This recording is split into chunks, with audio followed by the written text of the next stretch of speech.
Well, we're all staying home. Many people are turning to video chat to meet with coworkers, go to class, or even just catch up with their friends and family. Joining us now with some tips and tricks to make your next virtual meetup a success is Google Tech Expert. We've got Justin Barr. Good morning to you, Justin. Good morning. Thanks for having me. Absolutely. I kind of wish for this first one you were talking to my co-host because she's at home doing virtual today, and we were kind of looking at some of the backgrounds during the break that she could use. But that's one of your first tips, is this is really about choosing the correct background, and we're talking about Google Meet, right? We are talking about Google Meet. Yes, Google's premium video conferencing service that is now free for anybody.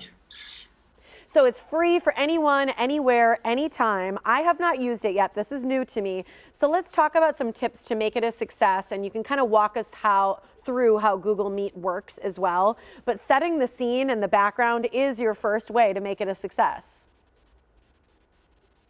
Yeah, just imagine you're having a conversation with somebody face to face. And so one of the things that I try to think about before I hop on a Google Meet call is just what's in my background. Make sure that there's nothing that's going to detract from the attention that you're having with the individual. Again, you don't have to rearrange your entire living space, but just have something behind you that's not messy. It's not going to detract.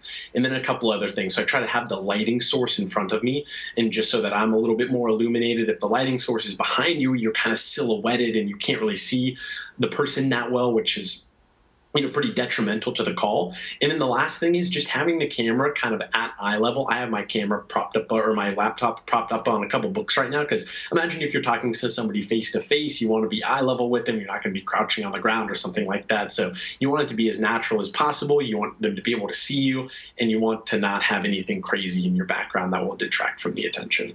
It's so true. We joke about the people who have the cameras kind of coming up under, because we get the chin shot in the ceiling. We want to see you eye to eye. That's a great point. So how do we get started? How do we invite friends, and how do we actually set up our first meeting?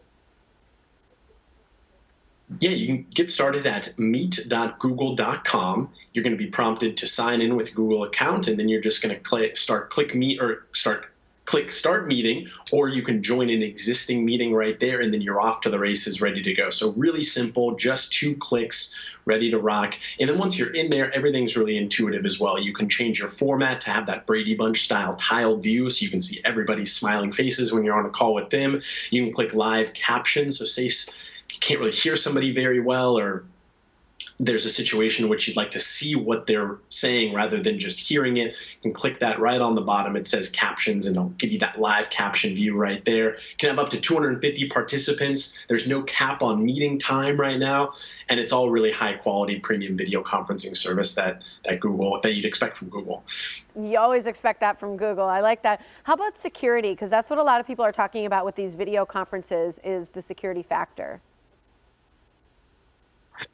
Yeah, that's paramount right now. Obviously, we want all these conversations to be secure and private, and we say it's safe by default. What we mean by that is just built upon the safety and security practices that are infused into all of our Google products. And a couple things, and specifically that we did to make things secure, is that all the meeting codes are very complex. So somebody's not going to be able to guess that and just randomly join your meeting. Also, whoever started the meeting has the ability to either accept or deny individuals from coming in. They're going to be prompted when a new person joins the call. You can either admit or deny. And also, all the calls on Google Meet are encrypted, so keeping all of your conversations nice, secure, and private.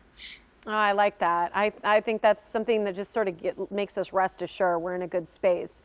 And you say you have something for everyone, right? Whether it's businesses or students or families.